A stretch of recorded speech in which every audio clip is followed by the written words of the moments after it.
ఇవి కుటుంబంలో సంస్కారాలని ఒక ప్రవాహంగా పారిస్తూ ఉంటాయి. ఇది లోపించినట్టు అనిపించింది.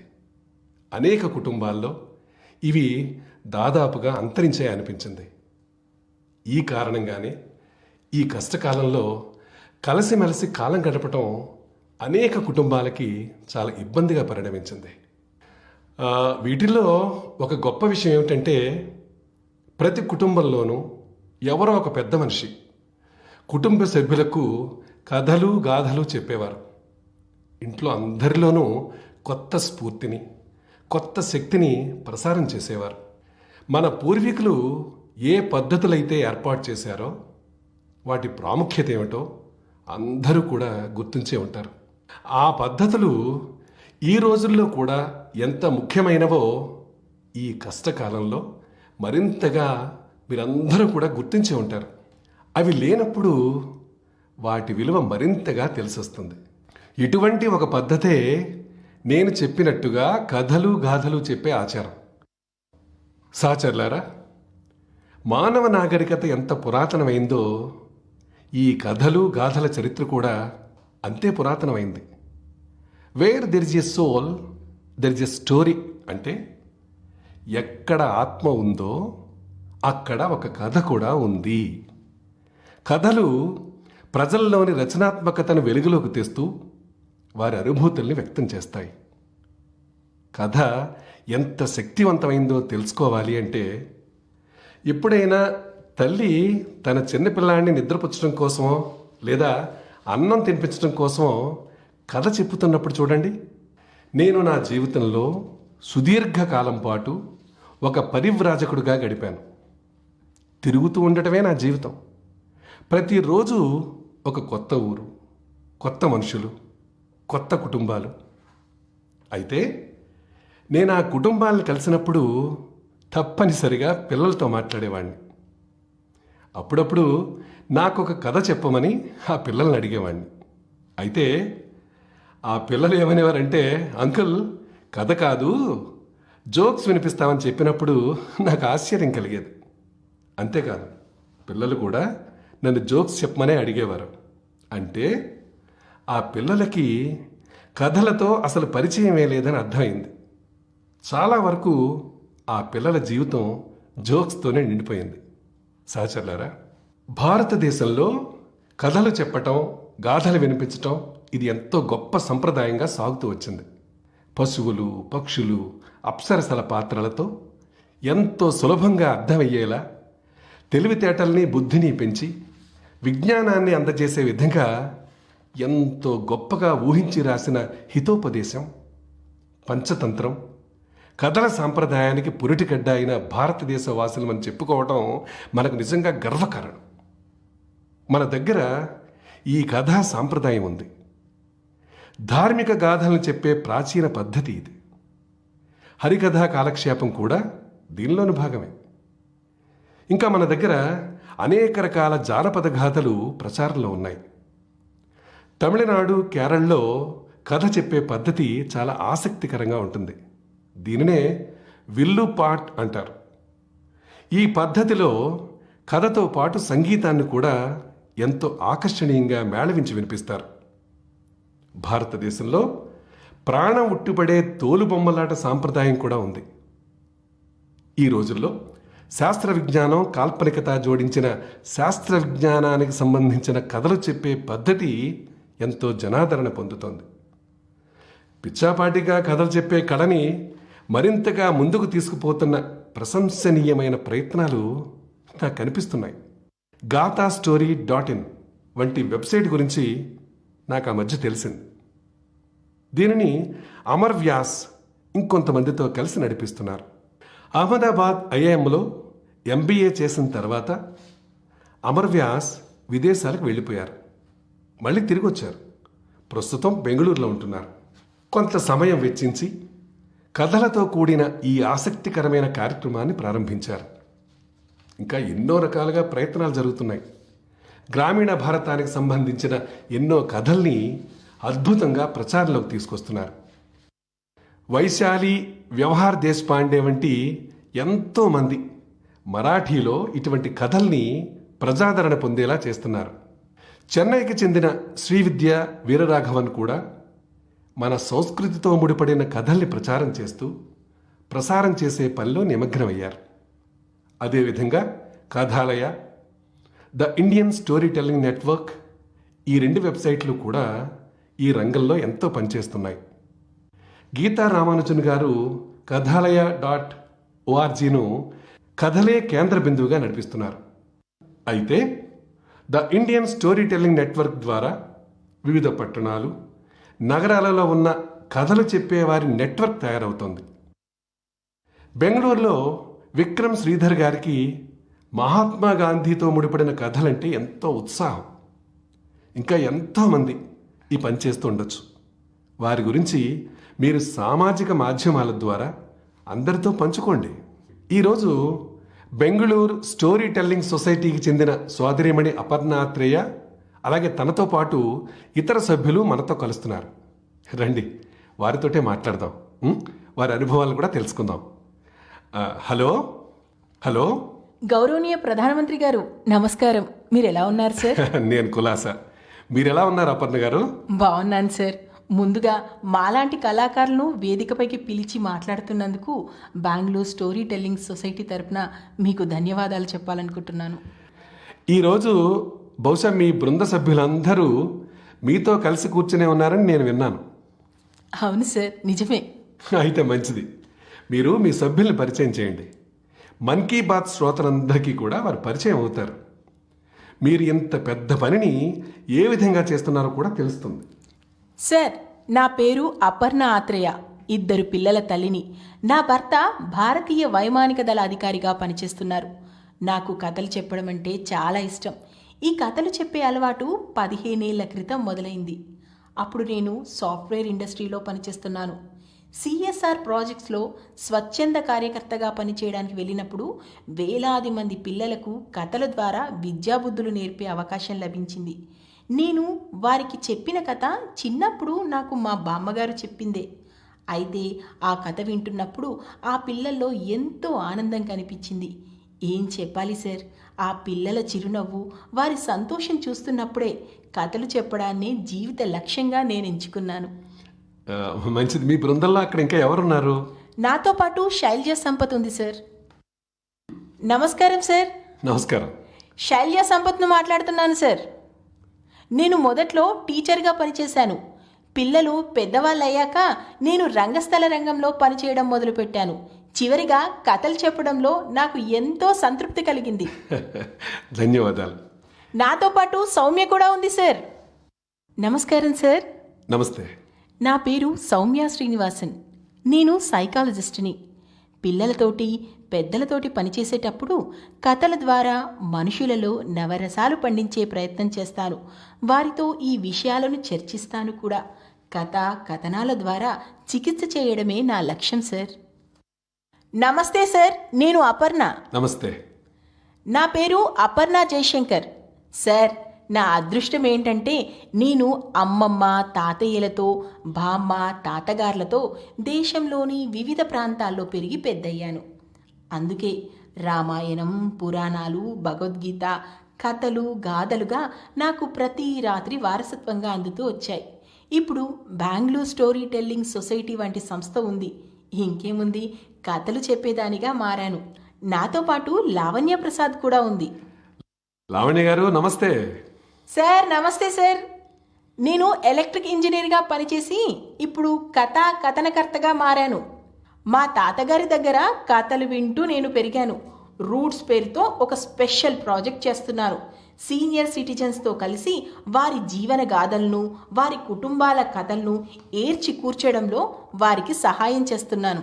మంచిది లావణ్య గారు, మీకు ఎన్నో అభినందనలు. మీరు చెప్పినట్టుగానే నేను కూడా మన్ కీ బాత్లో అందరికీ చెప్పాను. మీ కుటుంబంలో తాతయ్యలు, బామ్మలు, అమ్మమ్మలు, తాతయ్యలతో కూర్చొని మాట్లాడి వారి బాల్యం, వారి జ్ఞాపకాలని అడిగి తెలుసుకోండి. వాటిని టేప్ చేసి రికార్డ్ చేయండి. ఎంతో పనికొస్తాయని నేను ఒకసారి చెప్పాను కూడా. అయితే మీరందరూ చేసుకున్న పరిచయం ఉందే, ఆ పరిచయంలో కూడా మీ కళ, మీ సంభాషణ, నైపుణ్యం నాకెంతగానో నచ్చింది. చాలా సంక్షిప్తంగా కొద్ది పదాలలోనే అద్భుతంగా మీరు పరిచయం చేసుకున్న తీరు ఎంతో బాగుంది.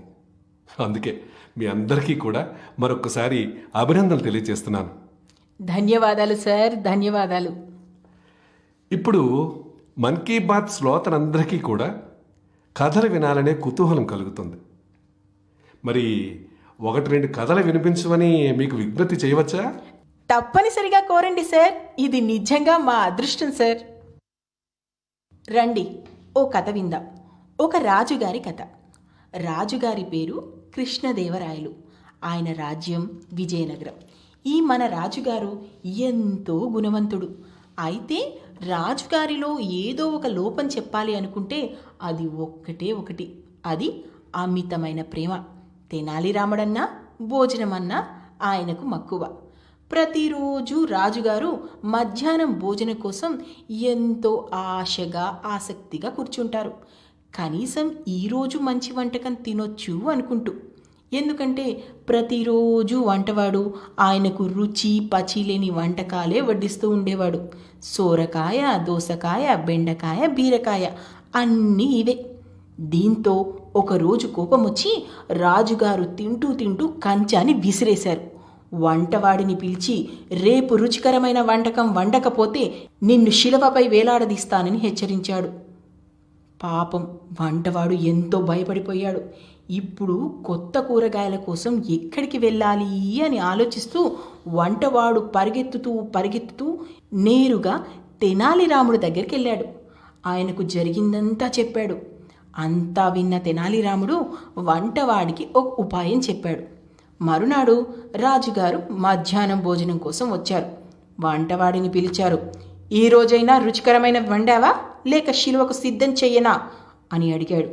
భయపడిపోయిన వంటవాడు తొందరగా కంచం సర్ది కొత్త వంటకాన్ని వడ్డించాడు. రాజుగారు ఎంతో ఉత్సాహంగా కొద్దిగా ఆ వంటకాన్ని రుచి చూశారు. అద్భుతం, బ్రహ్మాండం, ఎంత రుచికరంగా ఉందో! దోసకాయలాగా బీరకాయలాగా చప్పగా కాకుండా తీయగాను కాకుండా చాలా బాగుంది. వంటవాడు ఏ మసాలానైతే నూరి కూరలో వేశాడో అవన్నీ అద్భుతంగా ఉడికి కూర ఎంతో రుచికరంగా మారింది. రాజుగారు చేతి వేలు కూడా చప్పరిస్తూ హాయిగా భోజనం చేశారు. తర్వాత వంటవాడిని పిలిచి, ఇదేం కూర, దీని పేరేంటి అని అడిగారు. తెనాలి రాముడు నేర్పినట్లుగానే వంటవాడు రాజుగారికి జవాబిచ్చాడు. మహారాజా, ఇది కిరీటాన్ని ధరించిన వంకాయ కూర. రాజుగారు మీలాగానే ఇది కూడా కూరగాయలన్నింటికీ రాజు. అందుకే కూరగాయలన్నీ కలిసి వంకాయకు కిరీటాన్ని తొడిగాయి. రాజు ఎంతో సంతోషించాడు. ఈ రోజు నుంచి ఇక వంకాయే తింటానని ప్రకటించాడు. అంతేకాదు, తన రాజ్యంలో కేవలం వంకాయే పండించాలని ఆదేశించాడు. మిగతా కూరగాయలు వండొద్దని ఆదేశించాడు. రాజు, ప్రజలు అందరూ సంతోషంగా ఉన్నారు. అంటే మొదట్లో అయితే అందరూ సంతోషంగా ఉన్నారు. కానీ రోజు రోజుకు మెల్లమెల్లగా ప్రజల్లో ఆనందం తగ్గుతూ వచ్చింది. ఒక ఇంట్లో వంకాయ కూర అయితే మరో ఇంట్లో గుత్తి వంకాయ కూర, ఇంకో ఇంట్లో వంకాయ సాంబారు, అయితే మరో ఇంట్లో వంకాయ అన్నం. పాపం వంకాయ ఒకటే కానీ ఎన్ని అవతారాలు మారుస్తూ వచ్చిందో. మెల్లమెల్లగా రాజుగారికి కూడా విసుగొచ్చింది. ప్రతిరోజు అదే వంకాయ. ఒకరోజు రాజుగారు వంటవాడిని పిలిచి కేకలేశాడు. అసలు నీకు వంకాయ కిరీటం ధరిస్తుందని చెప్పింది ఎవరు అని గద్దించాడు. ఈ రాజ్యంలో ఇక ఎవ్వరూ వంకాయ తినకూడదని ఆదేశించాడు. రేపటి నుంచి వంకాయ తప్ప వేరే ఏదైనా సరే వండమని ఆదేశించాడు. మహారాజా, మీరు చెప్పినట్లే చేస్తాను, మీ ఆజ్ఞ శిరోధార్యమని చెప్తూ వంటవాడు నేరుగా తెనాలి రాముడి దగ్గరికి వెళ్ళాడు. వంటవాడు తెనాలి రాముడి కాళ్ళ మీద పడి, మంత్రిగారు, మీ వల్లే నా ప్రాణాలు నిలిచాయి, ఎంతో కృతజ్ఞుణ్ణి అని చెప్పాడు. మీ సలహా కారణంగానే ఇక ఇప్పుడు ఏ కూరగాయనైనా రాజుగారికి మేము వడ్డించవచ్చు.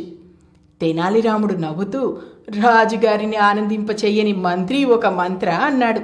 ఈ విధంగా కృష్ణదేవరాయలు, తెనాలి రాముడికి సంబంధించిన కథలు పుడుతూనే ఉన్నాయి. ప్రజలు వింటూనే ఉన్నారు. అందరికీ ధన్యవాదాలు. మీరు చెప్పిన ఈ కథలో ఎన్నో సున్నితాంశాలు కూడా ఉన్నాయి. వాటిని కూడా చాలా బాగా చెప్పారు.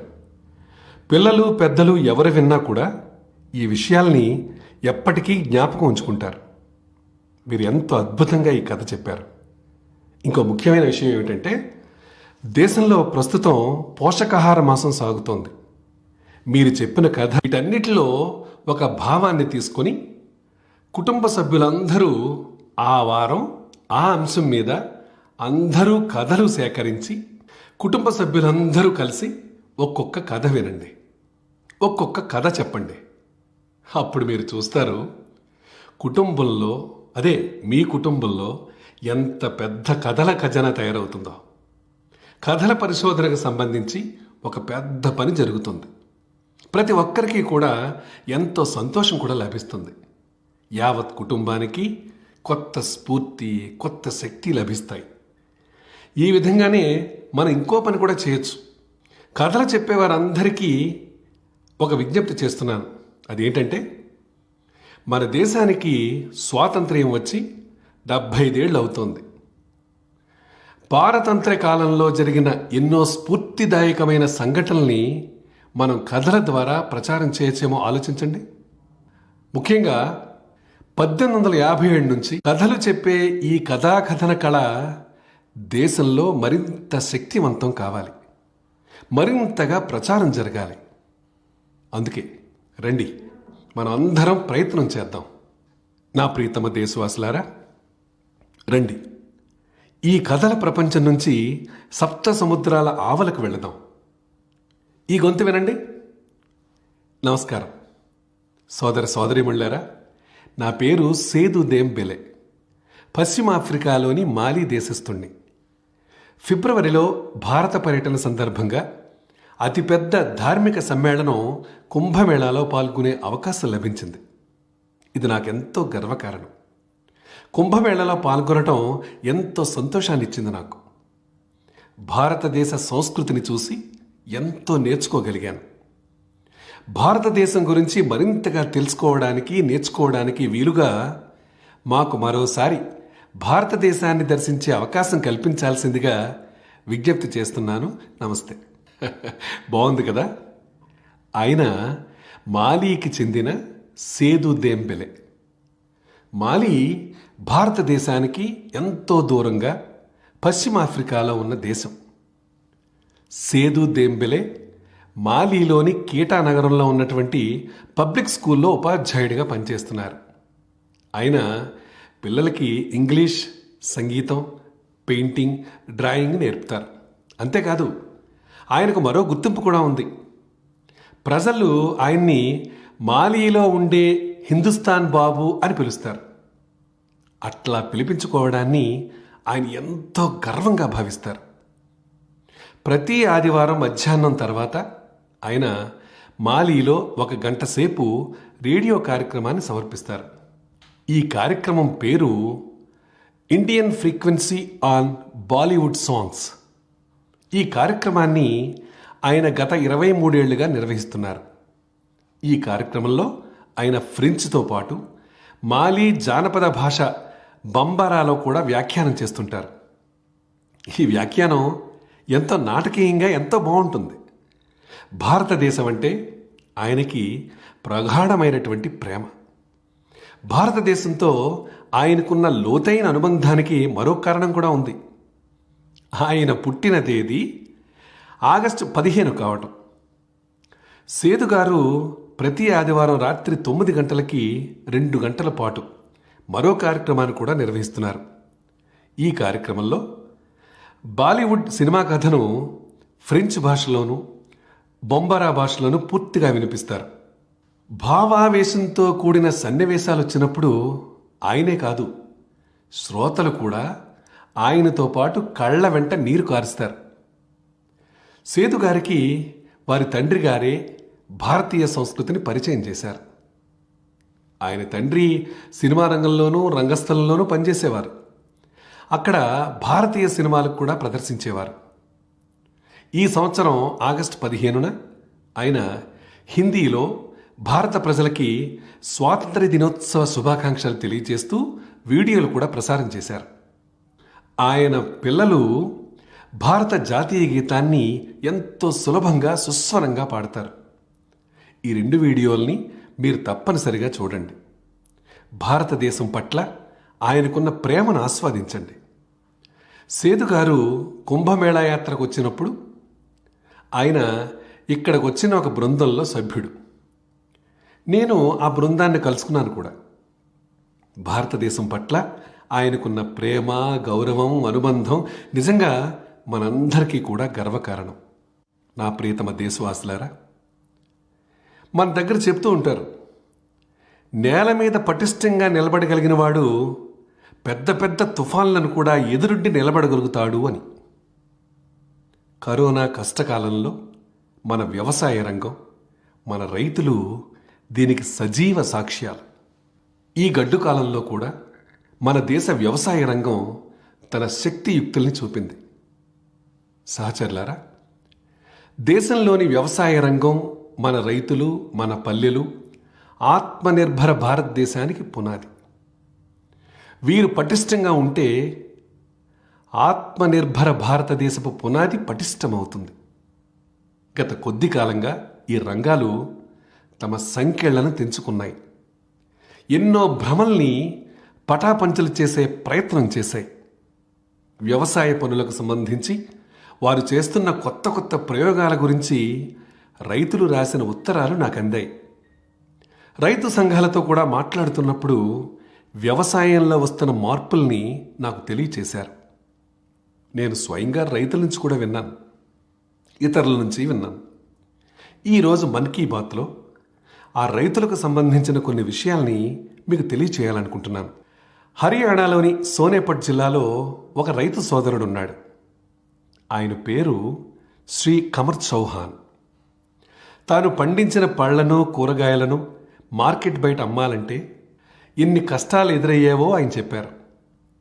ఎన్నోసార్లు మార్కెట్ బయట పళ్లను, కూరగాయలను అమ్మడానికి ప్రయత్నించినప్పుడు ఆయన వాహనాల్ని జప్తు చేసేవారు. అయితే 2014లో పళ్లను, కూరగాయలను ఏపీఎంసీ చట్టం నుంచి మినహాయించడం జరిగింది. ఈ కారణంగా ఆయనకే కాదు, ఇరుగు పొరుగునున్నటువంటి సహచర రైతులకు కూడా ఎంతో ప్రయోజనం చేకూరింది. 4 ఏళ్ల క్రితం ఆయన తన సహచర రైతులతో కలిసి రైతు ఉత్పత్తుల బృందాన్ని ఏర్పాటు చేశారు. ఇప్పుడు ఆ ఊరి రైతులు బేబీ కార్న్, స్వీట్ కార్న్ పండిస్తున్నారు. వారి ఉత్పత్తులు ఇప్పుడు ఢిల్లీలోని ఆజాద్పూర్ మండి, పెద్ద పెద్ద రిటైల్ మండీలలో 5 స్టార్ హోటళ్లకు నేరుగా సరఫరా అవుతున్నాయి. ఇప్పుడు స్వీట్ కార్న్, బేబీ కార్న్ పంటతో ఆ ఊరి రైతులు ఏటా ఎకరానికి 2.5-3 లక్షల రూపాయలు సంపాదించగలుగుతున్నారు. ఇంతేకాదు, ఆ ఊరికే చెందిన 60 మంది కంటే ఎక్కువ మంది రైతులు నెట్ హౌస్, పాలీ హౌస్ ఏర్పాటు చేసి టమాటా, బీరకాయ, సిమ్లా మిర్చి, దాంతోపాటు దానికి సంబంధించిన వివిధ రకాలను కూడా ఉత్పత్తి చేస్తున్నారు.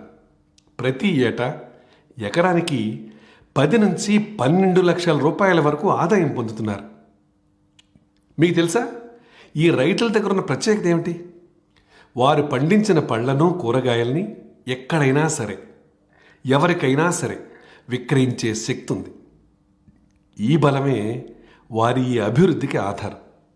ఇప్పుడు ఈ బలమే దేశంలోని ఇతర రైతులకు కూడా సమకూరింది. కేవలం పళ్ళు, కూరగాయలే కాదు, వారి పొలాల్లో పండించే అన్ని ధాన్యాలను, వరి, గోధుమలు, ఆవాలు, చెరకు, ఏదైనా సరే అన్నింటినీ వారి ఇష్టం వచ్చిన పద్ధతిలో ఎక్కడ ఎక్కువ ధర లభిస్తే అక్కడ విక్రయించే స్వేచ్ఛ ఇప్పుడు ఆ రైతులకు లభించింది.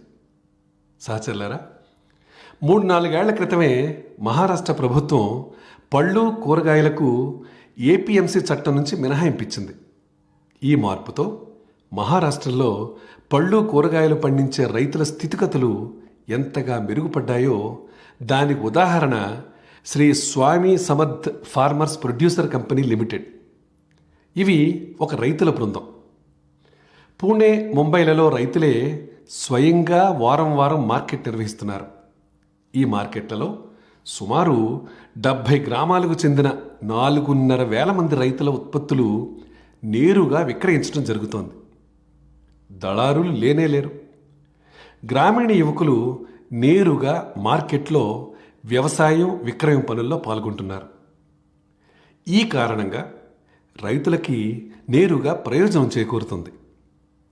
గ్రామీణ యువకులకి ఉపాధి కూడా లభిస్తోంది. మరో ఉదాహరణ తమిళనాడులోని థెని జిల్లాకు సంబంధించింది. తమిళనాడులోని అరటికాయలు అరటిపళ్ళు రైతుల కంపెనీ. దీనిని కంపెనీ అంటున్నాం కానీ నిజానికి ఇది రైతులందరూ కలిసి ఒక బృందం ఏర్పడింది. 5-6 ఏళ్ల క్రితం ఈ బృందం ఏర్పడింది. ఈ రైతుల బృందం లాక్డౌన్ సమయంలో చుట్టుపక్కల గ్రామాల నుంచి వందలాది మెట్రిక్ టన్నుల కూరగాయలు, పళ్ళు, అరటికాయలు, అరటిపళ్ళు కొనుగోలు చేసింది. చెన్నై నగరానికి కూరగాయల కాంబో కిట్ ఇచ్చింది. ఒకసారి ఆలోచించండి, ఎంతమంది యువకులకు ఉపాధి లభించిందో. దీంట్లో సంతోషించదగిన విషయం ఏమిటంటే దళారులు, మధ్యవర్తులు లేకపోవడంతో రైతులకు నేరుగా లాభం చేకూరటం. అంతేకాదు వినియోగదారుడికి కూడా ఇది లాభసాటిగా మారింది. ఇదే విధంగా లక్నోలోని రైతుల బృందం కూడా, పేరు ఇరాదా ఫార్మర్ ప్రొడ్యూసర్. ఈ బృందం కూడా లాక్డౌన్ సమయంలో రైతుల పొలాల నుంచి నేరుగా పళ్ళు, కూరగాయలు సేకరించింది. వీటిని ఈ బృందమే నేరుగా లక్నో మార్కెట్లో విక్రయించింది. దళారుల నుంచి విముక్తి లభించింది. వాళ్ళు కోరుకున్న ధరకు వాళ్ళు అమ్మగలిగారు. సహచరులారా, గుజరాత్లోని బనాస్ కాంఠాకు చెందిన రాంపురా గ్రామంలో ఇస్మాయిల్ భాయి అనే ఒక రైతున్నాడు. ఆయన కథ కూడా చాలా ఆసక్తికరంగా ఉంటుంది. ఇస్మాయిల్ భాయ్కి వ్యవసాయం చేయటం ఇష్టం. కానీ ఇప్పుడు ఎక్కువ మంది ఆలోచిస్తున్నట్టుగానే ఆయన కుటుంబానికి కూడా అది నచ్చలేదు. ఇస్మాయిల్ భాయ్ తండ్రి నిజానికి వ్యవసాయం చేసేవాడు. కానీ ఎప్పటికీ పాపం ఆయనకి నష్టమే వచ్చింది. తండ్రి అందుకే అంగీకరించలేదు. కుటుంబ సభ్యులు వద్దన్నప్పటికీ ఇస్మాయిల్ భాయ్ వ్యవసాయం చేయాలని నిర్ణయించుకున్నాడు. వ్యవసాయం నష్టదాయకమన్న ఆలోచనని, పరిస్థితిని మార్చి చూపించాలని నిశ్చయించుకున్నాడు. ఆయన వ్యవసాయం ప్రారంభించాడు. కొత్త పద్ధతులతో, సృజనాత్మక విధానాలతో ఆయన బిందు సేద్యంతో ఆలుగడ్డలు పండించారు. ఇప్పుడు ఆయన పండించిన ఆలుగడ్డలకి ప్రత్యేకమైన గుర్తింపు వచ్చింది. ఈయన పండిన ఆలుగడ్డలు నాణ్యతాపరంగా ఎంతో బాగున్నాయి. ఇస్మాయిల్ భాయ్ ఈ ఆలుగడ్డలను నేరుగా పెద్ద పెద్ద కంపెనీలకు విక్రయిస్తున్నారు. దళారుల మాటే లేదు. దాంతో ఎంతో లాభం గడిస్తున్నారు. ఇప్పుడు ఆయన తండ్రి చేసిన అప్పులన్నీ కూడా తీర్చేశారు. మరో గొప్ప విశేషం ఏంటంటే ఇస్మాయిల్ భాయ్ ఇప్పుడు తన ప్రాంతంలోని వందలాది రైతులకు సహాయం కూడా చేస్తున్నారు. వారి జీవితాలను కూడా ఆయన మారుస్తున్నారు. సహచరులారా, ప్రస్తుత పరిస్థితిలో వ్యవసాయాన్ని ఎంతగా ఆధునిక పుంతలు తొక్కిస్తే అంతగా ఈ రంగం ప్రగతి సాధిస్తుంది. కొత్త కొత్త పద్ధతులు, విధానాలు వస్తాయి. కొత్త కొత్త ఆవిష్కరణలు దీనికి తోడవుతాయి.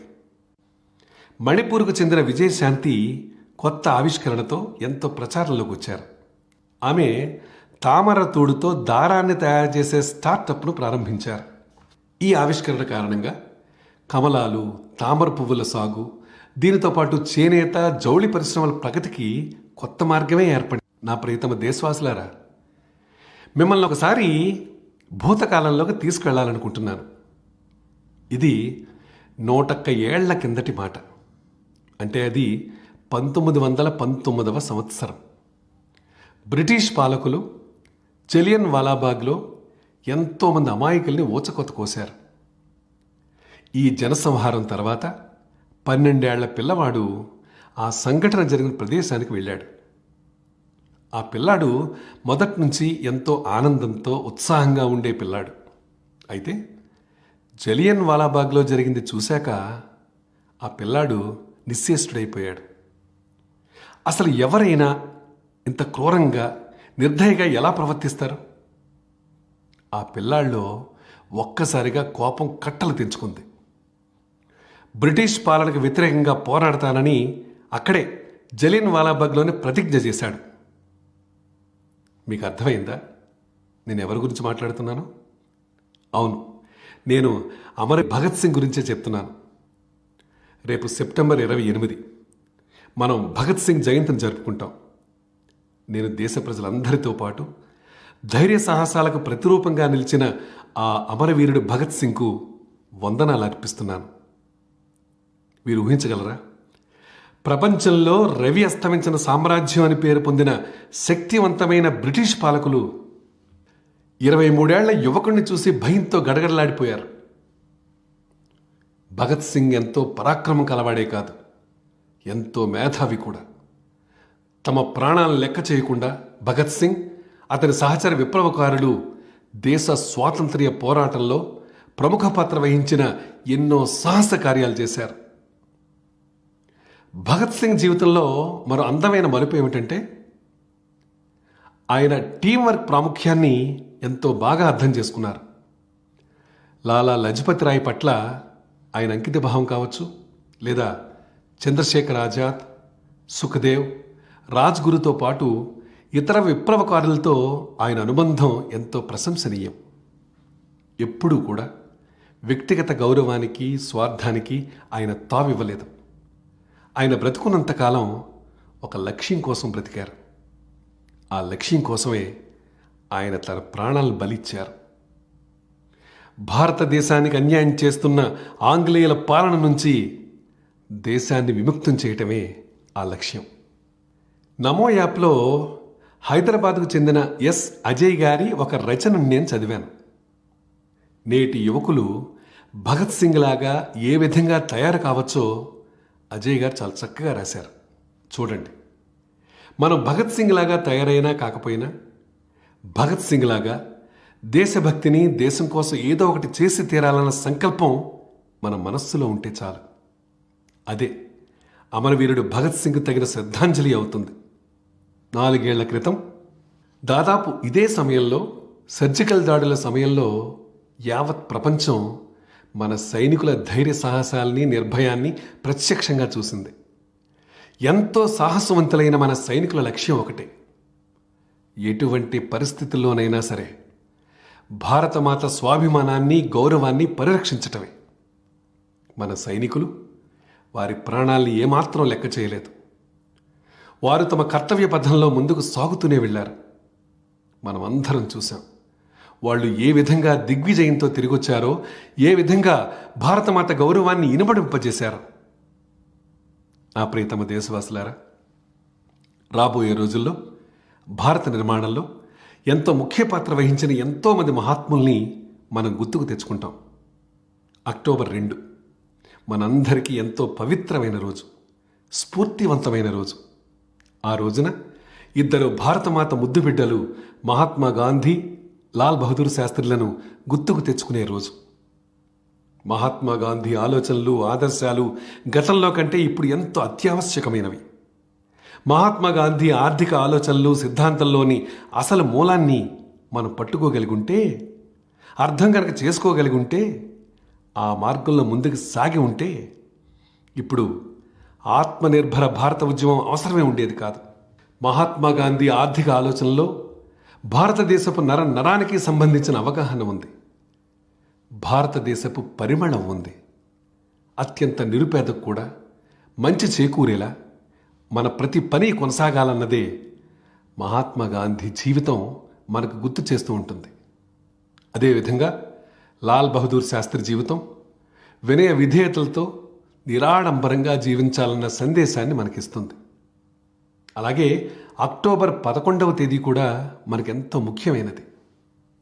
ఆ రోజున భారతరత్న లోక్ నాయక్ జయప్రకాష్ నారాయణ్ జయంతి సందర్భంగా ఆయన్ని మనం జ్ఞాపకం చేసుకుంటాం. జయప్రకాష్ నారాయణ గారు మన ప్రజాస్వామ్య విలువల పరిరక్షణలో ప్రముఖ పాత్ర వహించారు. మనం భారతరత్న నానాజీ దేశ్ముఖ్ను కూడా స్మరించుకుంటాం. ఆయన జయంతి కూడా అక్టోబర్ 11నే. నానాజీ దేశ్ముఖ్ జయప్రకాష్ నారాయణ గారికి సన్నిహిత సహచరుడిగా ఉండేవాడు. అవినీతికి వ్యతిరేకంగా పోరాడుతున్నప్పుడు పాట్నాలో జయప్రకాష్ నారాయణ గారిపై ప్రాణాంతకమైన దాడి జరిగింది. ఆ సమయంలో ఆ దాడి నుంచి జయప్రకాష్ గారిని కాపాడి నానాజీ దేశ్ముఖ్ గాయాల పాలయ్యారు. అయితే జేపీ గారి ప్రాణాలను కాపాడగలిగారు. అక్టోబర్ 12 రాజమాత విజయరాజే సింధియా జయంతి. ఆమె యావత్ జీవితాన్ని ప్రజల కోసం అంకితం చేసిన వ్యక్తి. నిజానికి ఆమె ఒక రాజకుటుంబానికి చెందినవారు. ధన సంపద, శక్తి సామర్థ్యాలు ఇతర వనరుల విషయంలో ఆమెకు ఎటువంటి లోటు లేదు. అయినప్పటికీ ఆమె ఒక తల్లిలాగా ఎంతో ప్రేమతో తన జీవితాన్ని ప్రజాసేవకు సమర్పించారు. ఆమె ఎంతో విశాల హృదయం కలవారు. ఈ అక్టోబర్ 12న ఆమె శత జయంతి సంవత్సర సమాపనోత్సవం. ఈరోజు నేను రాజమాత గురించి ప్రస్తావిస్తుంటే నాకు ఒక సంఘటన గుర్తుకొస్తోంది. ఒక విధంగా చెప్పాలంటే చాలా ఏళ్ళు వారితో కలిసి పనిచేసే అవకాశంలాగా లభించింది. అయితే ఈరోజు ఒక సంఘటన గురించి మీకు ప్రస్తావించాలనుకుంటున్నాను. కన్యాకుమారి నుంచి కశ్మీర్ వరకు మేము ఏకతాయాత్ర కోసం బయలుదేరాం. డాక్టర్ మురళీ మనోహర్ జోషి నేతృత్వంలో ఈ యాత్ర సాగుతూ ఉండింది. డిసెంబర్, జనవరి ఎముకలు కొరికే చలికాలపు రోజులు. మేము రాత్రి సుమారు 12-1 గంట సమయంలో మధ్యప్రదేశ్లోని గ్వాలియర్ దగ్గరున్న శివపురికి చేరాం. రాత్రికి విశ్రమించే చోటుకు వెళ్ళి స్నానపానాదులు పూర్తి చేసుకుని విశ్రాంతి తీసుకునేవాళ్ళం. ఎందుకంటే పొద్దున్నుంచి చేసిన యాత్ర కారణంగా శరీరం అలసిపోయేది. మళ్ళీ పొద్దున్నే లేచి యాత్రకు బయలుదేరడానికి సన్నద్ధమయ్యేవాళ్ళం.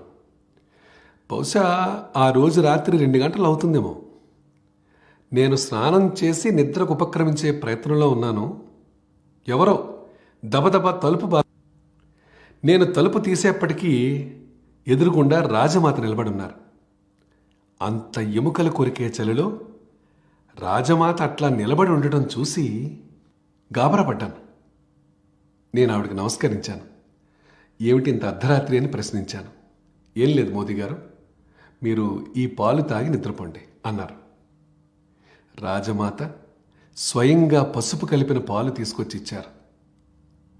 తెల్లారి లేచిన తర్వాత తెలిసింది, కేవలం నాకే కాదు, యాత్రలో పాల్గొంటున్న వారు 30-40 మంది, వాళ్ళల్లో డ్రైవర్ కూడా ఉన్నారు, కార్యకర్తలు ఉన్నారు.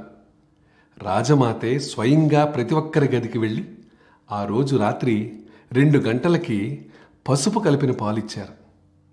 అది తల్లి ప్రేమ అంటే, అది వాత్సల్యం అంటే. ఈ సంఘటనని నేను ఎప్పటికీ మర్చిపోలేను. అటువంటి మహానుభావుల త్యాగంతో, తపస్సుతో ఈ నేల పునీతమైంది. ఇది మనందరి అదృష్టం. రండి, మనందరం కలిసి ఈ మహానుభావులందరూ గర్వించేటటువంటి భారతాన్ని నిర్మిద్దాం. వారి స్వప్నాల్ని మన సంకల్పాలుగా మార్చుకుందాం. నా ప్రియతమ దేశవాసులారా, ఈ కరోనా కాలాన్ని మీకు మరొకసారి గుర్తు చేస్తాను. మాస్క్ తప్పనిసరిగా ధరించండి. ముఖాన్ని కప్పుకోకుండా బయటకు రాకండి. 2 గజాల దూరమనే నియమాన్ని పాటించండి. ఇది మిమ్మల్ని కాపాడగలుగుతుంది, మీ కుటుంబాల్ని కాపాడగలుగుతుంది.